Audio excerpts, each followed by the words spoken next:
اس کے اوپر دونوں پارٹیوں پہ الزامات ہیں. یہ چور ڈاکو کی ایک رٹ انہوں نے لگائی ہوئی ہے. دوسرا وہ خود کیسز میں پھنسے ہوئے ہیں. $190 ملین کا جو وہ مسئلہ ہے، پلس اور معلوم جبہ ہیلی کاپٹر کا یوز، بہت سی اور چیزیں ہیں جن کا وہ ہے.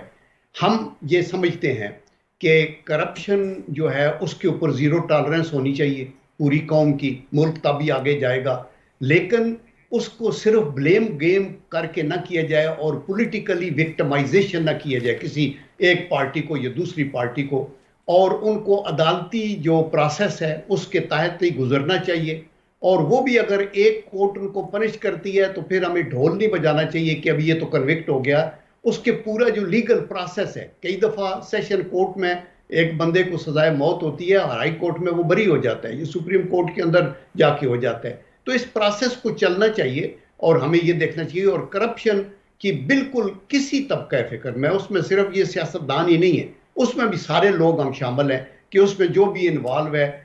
دیکھیں چین جیسے ملک کے اندر وہ سب سے اونچے کھمبے سے لٹکاتے ہیں. کرپشن کا بالکل ایکسیپٹیبل وہ نہیں ہونا چاہیے. تیسری بات ہم نے جو کی وہ ٹیررزم کی کہ یہ ٹیررزم جو ہے دوبارہ سر اٹھا رہا ہے، اور اس میں ہمارے نوجوان بچے جو ہمارے فوجی، ہمارے آفیسرز ہائیلی ٹرینڈ، یہ ڈیڈ باڈیز آتی ہیں، یہ ان سے پوچھیں جن کے گھر میں جا کے اترتی ہیں. جوان ان کے بچے ہوتے ہیں، بوڑھے ان کے پیرنٹس ہوتے ہیں. تو اس کی کمر کو کیسے توڑا جائے اس کا ایک لائحہ عمل ہم تیار کر رہے ہیں. اور مجھے بھی کہا میاں صاحب نے کہ میں اس کے اوپر ایک لکھ کے پیپر پیش کروں، وہ ہم کریں گے. اور چوتھا جو امپارٹنٹ ایشو تھا وہ اکانومی کا ہے کہ اکانومی کی ریوائیول کرنی بڑی ضروری ہے. اور اس میں آپ کے بیلنس آف پیمنٹ کی ایشوز ہیں، اس کے اندر انفلیشن ہے، اس کے اندر ان امپلائمنٹ ہے. ان چیزوں کو کیسے کنٹرول کیا جائے؟ آفٹر آل ہم ڈیفیٹ تو نہیں مان سکتے، ہم ابھی بھی ریزروز مانگ کے اکٹھے کیے ہوئے ہیں، تو ان کو آگے کیسے چلانا ہے؟ اس میں جو ڈیسیژن ہے وہ یہی ہے کہ ہم ملک کے اندر پروڈکٹیوٹی کو بڑھائیں گے، لارج اسکیل مینوفیکچرنگ بڑھے گی، ایگریکلچر ریسرچ کو کیا جائے گا، انڈسٹریلائزیشن ہوگی، آپ کا منرل کی مائننگ کا بات ہے، آئی ٹی کی بات ہے. اور ان چیزوں کو ہم اللہ کے کرم سے ایک کوشش کر کے اور فارن ریمیٹنسز کے لیے بھی کوالیفائڈ لوگوں کو باہر بھیج کے تو ایک لانگ ٹرم بھی پلان ہوگا اور ایک شارٹ ٹرم بھی پلان ہوگا. اور سب سے بڑھ کے سی پیک کے اوپر جو ہمارے اکنامک زونز بننے ہیں، جو پیچھے رہا ہوا ہے کام، 9 کا پروپوزل ہے، ابھی 2 پہ کام ہوا ہے، 2 پہ ہو رہا ہے. تو اسی طرح گوادر پورٹ کو آگے یہ اکنامکس کا. پھر ہے الیکشنز کی بات ہوئی کہ الیکشنز کا کیا ہے. وہ ہم کہتے ہیں اگر ہمارا جمہوریت پہ ایمان ہے تو الیکشن تو جتنے جلد ممکن ہو سکیں آئینی اور قانونی طور کے اوپر ان کے اوپر ہونا چاہیے. اور جو پارٹی بھی اس کے اندر ٹرانسپیرنٹلی جیتتی ہے وہ اس کو حکومت کرنے کا حق ہے، جب تک کہ اس کو اگر وہ میجارٹی لوز کرے تو نو کانفیڈنس ہو سکتا ہے. ادروائز ہماری دعا یہ ہونی چاہیے کہ 5 سال ایک حکومت ہی پورا نہ کرے بلکہ 2 ٹرم لگائے، 3 ٹرم لگائے، چونکہ کنٹینیوٹی آف پالیسی جب تک نہ ہو اس وقت تک ملک ترقی نہیں کر سکتے. اور 2 پوائنٹ اور ہیں. ایک ہم نے کہا کہ نیشنل یونٹی، یعنی نیشنل کوہیرنس. ابھی دیکھیں زہر آلود ہے ہماری انٹرنل فضا جو ہے، اس سے قومیں آگے نہیں جا سکتی. ہم ایک دوسرے کے دستوں گریبان، ہم ایک دوسرے کو ٹالریٹ کرنے کو تیار نہیں ہیں. تو میرے خیال میں اس فضا کو بھی بہتر بنانے کے لیے وہ جو ہمارے ٹریڈیشنل ایتھکس اور مارلز ہیں اور وہ جو روایات ہیں پارلیمنٹ کی، ایشوز کو پارلیمنٹ میں ڈسکس کیا جائے اور ان کے اوپر جو ہے ہم ایک دوسرے کو مل کے بیٹھ کے وی میں ایگری ٹو ڈس ایگری، لیکن ہم گلی محلوں میں اپنا وقت ضائع نہ کریں. اور لاسٹ جو پوائنٹ تھا وہ یہ تھا کہ ڈپلومیسی کا، کہ پاکستان جو ہے وہ اگر سفارتی تنہائی کی طرف ہمارا دشمن ہمیں لے کے جانا چاہتا ہے تو مسلم لیگ نون پوری ایفرٹ کرے گی، ان کی قیادت بھی اور فارن آفس کے لوگوں کے تھرو، کہ ہم اپنے دوست جو بنائے ہوئے تھے، یو ای کے لوگ ہیں، سعودی عربیہ ہے، چائنا ہے، سینٹرل ایشین ریپبلکس ہیں، یورپین یونین ہے، امریکہ ہے، رشیا ہے. ہمارے ایک وقت میں آپ کو یاد ہوگا اور کلاسرا صاحب کو پتہ ہے، پوری تاریخ پڑھی ہوئی ہے، کہ ہمارے ایک بات ہوتی تھی تو ادھر سے سوکارنو کی آواز آتی تھی، ادھر سے ہمارے جو لیبیا کے کرنل قذافی اٹھتے تھے، ادھر سے ایدی امین کی بات ہوتی تھی، ادھر شہنشاہ ایران تھے، ادھر شاہ فیصل تھے. یعنی پوری دنیا کے اندر ہمارے فرینڈز کا ایک نیٹ ورک تھا جو ہمارے مشکل وقت میں ہوتے تھے. تو ابھی بھی قوموں کی برادری میں ایک گلوبلائزڈ انوائرمنٹ میں اگر ہم نے آگے چلنا ہے تو ہمیں یہ کرنا پڑے گا. اس پہ ہم کام کر رہے ہیں انشاءاللہ. جب وہ آئیں گے ہم پوری ایفرٹ کے ساتھ یہ بتائیں گے کہ اکانومی کی تباہی اس وقت آئی جب 2017 کے اندر نواز شریف صاحب کو ہٹایا گیا. اس میں کوئی دو رائے نہیں ہے. اور یہ اتنا بڑا نقصان ہوا ملک کی معیشت کا اور ملک کے اندرونی ماحول کا کہ اس کی مثال پاکستان کی تاریخ میں نہیں ملتی. اور جو نقصان ہوا یہ نقصان ہماری چاروں جنگوں میں اتنا نہیں ہوا جتنا معیشت کا نقصان اس سے ہوا. اور پھر تباہی ہوئی تو ہمیں کمپیئر کرنا چاہیے 2017 میں نواز شریف کے ٹائم کیا تھی, پھر 2018 میں کیا تھا حالات, اور پھر آج کیا ہیں, اور اس میں کتنی کنٹریبیوشن پچھلی گورنمنٹ کی ہے, کتنی کنٹریبیوشن جو ہے وہ پی ڈی ایم کی ہے, اور اس کی کیا وجہ ہے. اور اگر یہ نہ کرتے, اس طرح قربانی اپنی نہ دیتے تو کیا ڈیفالٹ کی طرف جا رہے تھے کہ نہیں جا رہے تھے. یہ ساری چیزیں کر کے اور پھر ہمیں آگے دیکھنا چاہیے اور دوسروں کو گلے لگانا چاہیے, اور ٹیررزم کے اوپر ہمیں ری ایکٹیویٹ کرنا ہوگا. بہت شکریہ جنرل صاحب, آپ نے بڑا تفصیل سے بتایا کہ ملاقات میں نواز شریف صاحب سے باتیں ہوئیں یا کیا ایجنڈا یا کیا نریٹو لے کر وہ پاکستان آئیں گے. لیکن ایک جو بڑا اہم نریٹو اس میں سے مسنگ ہے جس نے پچھلے کچھ دنوں میں پاکستان پورا کو ہلا کر رکھ دیا تھا. شہباز شریف صاحب بھی وہاں پہ پہنچے ہیں اور مجھے بتایا کہ پینک میں خود پہنچے ہیں, ان کو کسی نے بھیجا نہیں تھا, خود ہی گئے ہیں بھائی صاحب سے ملنے کے لیے. جب انہوں نے 2 جرنلز کی اکاؤنٹیبلٹی اور پلس 3 ججز کے بارے میں بیان دیا کہ واپس آ کر ان کو فکس کریں گے, آپ کی گفتگو میں کوئی ان پہ بھی بات ہوئی کہ جناب کہ آپ نے کہا تھا کہ یہ 5 لوگ ہیں, ہم واپس جا کر ان 5 لوگوں کو ہم نے فکس کرنا ہے, اس پہ بات بھی ہوئی, یا آپ سمجھتے ہیں کہ شہباز شریف صاحب کے جانے کے بعد یہ ایجنڈے میں سے نیریٹو میں سے یہ بات نکل گئی ہے کہ اب آپ نے جرنیلوں کی اکاؤنٹیبلٹی یا آپ نے ججز کی اکاؤنٹیبلٹی کی بات نہیں کرنی, آپ ابھی رہنے دیں. کوئی آپ کی گفتگو ہوئی سر وہاں پہ کوئی اس موضوع پہ؟ دیکھیں جی کلاسر صاحب, یہ جو پوائنٹ ہے یہ تو ویری فرسٹ پوائنٹ میں نے بھی دیا ہے نا, کانسٹیٹیوشنلزم, یہ اسی کو ہم نے کور کیا ہے. ہمیں مطلب ہے یہ بتانے کی ابھی ضرورت نہیں ہے کہ جرنیلوں میں کون ہے یا ججز میں کون. ہم یہ کہتے ہیں کہ اگر آئین کی پاسداری کے اوپر پوری قوم یہ چاہتی ہے کہ یہ یہی ہونا چاہیے اور یہ نہ ہو کہ میں ہوں تو میرے لیے اور سٹینڈرڈ ہو تو یہ وہ, تو دیر فور اس کی اکاؤنٹیبلٹی بھی آئین کے اندر لکھی ہوئی دفعات کے مطابق ہونی چاہیے. لیکن صرف کسی کا نام لے کے کسی کو بلیم کرنے سے تو مسئلہ کنوکشن تک نہیں چلا جاتا نا. اس کے لیے ثبوت ہوتے ہیں. آپ جب کسی بندے کو یا آپ سمجھتے ہیں کہ یہ کیا ہوا, مثلا براڈلی سپیکنگ کہ نواز شریف صاحب کی حکومت کو اوور نائٹ ڈراپ کر کے 110 یا 150 پیشکیاں کر کے سپریم کورٹ کی سپرویژن کر کے اور سب کچھ کر کے یہ کچھ ہوا تو کیسے ہوا, یہ ایک براڈر ایشوز کو دیکھنا تو ضروری ہے. اگر آج اور کل پھر کوئی اور اس کے اندر ایسی چیز آتی ہے کہ آپ کو اس کے بعد جو عمران خان صاحب کی حکومت گئی ہے, کیا اس کے اندر کوئی دھاندلی ہوئی ہے, کیا وہ ان کانسٹیٹیوشنل تھی, کیا اس کے اندر ان کانسٹیٹیوشنل رول تھا, ان لوگوں کو بھی ضرور دیکھا جائے کہ کیسے ہوا, کیوں ہوا. تو میرا مطلب یہی ہے کہ یہ جو پس پش ڈالنے والی چیزیں ہیں اس میں کوئی بھی مبرر نہیں ہے, وہ اس کا تعلق کسی پیشے سے کیوں نہ ہو. تو یہ تو ویری فیکٹ بات ہے. اچھا, آپ نے بھی بات کی سر, آپ نے بات کی جو ٹھیک بات کی کہ پاکستان میں بڑا پوائزنس قسم کا ایک ماحول بن چکا ہے. سیاسی دشمنیاں چھوڑیں, اب تو ذاتی دشمنیاں ہو چکے ہیں, دیٹس پرسنل, نتھنگ بزنس. اب بزنس والی بات تو رہی نہیں ہے. تو کیا آپ کو لگا ہے کہ میاں صاحب بھی اگین اس بات کا آ کے ادراک رکھتے ہیں کہ پہلے ان کے آصف زرداری بینظیر بھٹو صاحبہ سے ہم نے دیکھا 20-30 سال وہ ایک ذاتی جنگ لڑائی لڑی, پھر خان صاحب کی اور ان کی ہم نے دیکھا پچھلے کچھ 7-8 سال میں انہوں نے ذاتی جنگ لڑی ہے. تو میاں صاحب واپس آ کے وہ خان صاحب سے وہ بیٹھ کے جیسے انہوں نے چارٹر آف ڈیموکریسی سائن کیا تھا بینظیر بھٹو صاحب کے ساتھ لندن میں, تو کوئی اسی طرح کا چارٹر آف ڈیموکریسی وہ ان خان صاحب کے ساتھ بھی وہ سائن کرنے کو تیار ہو سکتے ہیں دونوں اکٹھے بیٹھ کے کہ forget and forgive and again کوئی ایک نیا چیپٹر شروع کرتے ہیں, جیسے زرداری صاحب کے ساتھ الائنس کر لیا اور انہوں اکٹھے حکومت کوئی سوچ نہیں سکتا تھا 90s کی جو سیاست ہوئی. تو کوئی اس طرح کی چیز ہے ان کے ذہن میں کہ جناب کہ واپس جا کے خان صاحب کے ساتھ جتنی ہماری ایک ہو چکی ہے, اتنی پرسنل وینڈیٹا ہو چکا ہے ایک دوسرے کے خلاف, اس کو ختم کیا جائے, کم کیا جائے, یا آپ کا خیال ہے چلتا رہے گا سر؟ دیکھیں کلاسرا بھائی, یہ آپ کی بڑی پاکیزہ سوچ ہے, اور میرے سے زیادہ آپ نواز شریف صاحب کو جانتے ہیں چونکہ آپ سیاسی لوگوں کو بہت عرصے سے کور بھی کر رہے ہیں.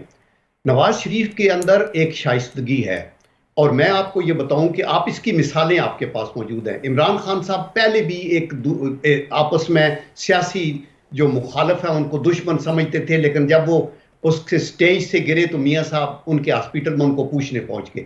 اس کے علاوہ بھی وہ ناراض تھے, وہ بنی گالا میں بھی ان کے پاس چائے پینے کے لیے چلے گئے, اور پھر اس وقت ان کی وہ سڑک بھی بنا دی اور سب کچھ. پھر جب یہ پبلک سکول میں بچوں کا مسئلہ بنا, نہیں سر, وہ خان پھر صاحب بھی تو کہتے ہیں کہ وہ ناراض خان صاحب کہتے ہیں میں نے توشہ خانہ کی گھڑیاں بیچ کے سڑک بنوائی تھی. سر آپ کہہ رہے ہیں کہ نواز شریف صاحب نے وہ بنوا کے دی تھی, وہ تو یہ کہتے ہیں کہ میں نے بنوائی تھی گھڑیاں بیچ کے. حقائق کو ضرور چیک کر لینا. اس وقت میں بھی بعد میں انہوں نے توشہ خانہ کی گھڑیاں بیچ کے اور کوئی سڑک بنائی ہو, وٹ ایور اس کی تو ہم حقیقت پہ جا سکتے ہیں. پھر آپ یہ دیکھیں کہ جو بچوں کا مسئلہ ہوا تھا اس میں بھی عمران خان صاحب ناراض تھے, لیکن ان کو راضی کر کے لے گئے. اس آل پارٹی کانفرنس کے اندر عسکری قیادت بھی موجود تھی سب. پھر میں آپ کو یہ بتاؤں کہ جب میاں صاحب نے ایک حکومت ٹیک اوور کی تھی تو گورنر اس وقت سندھ میں عشرت العباد تھے جو ایم کیو ایم کے تھے. تو پارٹی کی طرف سے پریشر تھا کہ سر ہمارا اپنا گورنر ہونا چاہیے. تو انہوں نے کہا نہیں, اس طرح نہیں, اکھاڑ پچھاڑ نہیں کرتے, ملک کو چلانا ہے آگے.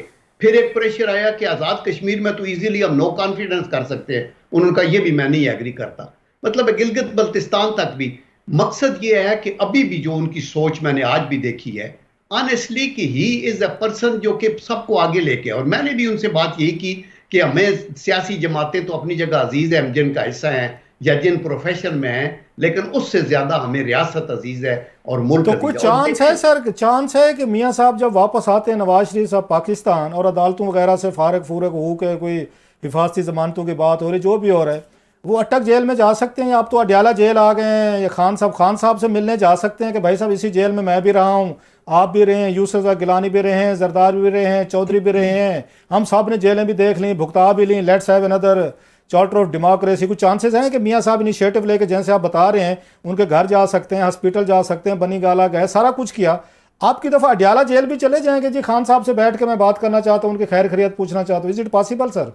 آپ دیکھیں, میں آپ کو یہ بتاؤں, ابھی یہ میں نے پریسائزلی تو ان سے نہیں پوچھا کہ آپ ادھر جانا چاہیں گے, but I can assure you یہ تالی دونوں ہاتھوں سے بجتی ہے. میں کلاسا صاحب آپ کے ساتھ تب بھی بیٹھ کے بات کر سکتا ہوں کہ آپ بھی کچھ نہ کچھ ولنگنس شو کریں اور آپ یہ کہیں کہ یہ میرا ویو ہے. اگر آپ مجھے شودر سمجھیں اور یہ کریں کہ میں تو ہاتھ نہیں ملاتا وہ پلیت ہو جائے گا, تو مسائل بنیں گے نا. تو آپ کے جو رویے ہیں ان کے اندر ایٹیچیوڈ میں تبدیلی, آپ کے اندر عجز اور انکساری آنے کی بڑی ضرورت ہے, چونکہ اللہ تعالیٰ کی نگاہ میں افضل بندہ وہ ہے جو کہ اپنے آپ کو سمجھتا ہے کہ وہ ایک عجز اور انکساری سے کام لیتا ہے. دیکھیں, حضرت ابو ہریرہ رضی اللہ تعالیٰ عنہ سے روایت ہے, انہوں نے کہا کہ نبی کریم صلی اللہ علیہ وآلہ وسلم نے مجھے ایک دفعہ بتایا تھا کہ اللہ نے ان کو حکم دیا تھا کہ آپ کسی سے ناراض ہوں یا خوش ہوں میانہ روی رکھیں. آپ اگر کسی سے ایک تو میانہ روی رکھیں, اور اگر آپ خوش اور ناراض ہوں تو انصاف کریں دونوں حالت میں. تیسرا جو امپارٹنٹ ہے کہ آپ سے جو زیادتی کرے اسے معاف کرو, آپ سے جو کٹے اس سے جڑو, اور آپ کو جو محروم کرے اس کو دو, اور آپ کی نگاہ عبرت کی نگاہ ہو. لیکن یہ ہمارا کتنا بڑا کانسیپٹ ہے اسلام کا. بڑا بندہ وہ ہے جو آگے جھک کے آگے آتا ہے, آپ اس سے ایگری ہونا ہو, لیکن آپ یہ نہ کہیں کہ میں اس کو انسانیت کے لیول سے نیچے سمجھوں, جیسے انڈین کہتے ہیں. اچھا سر, تھوڑا سا میں اس سوال آپ کو سنا جی کہ اس سے کوشچن.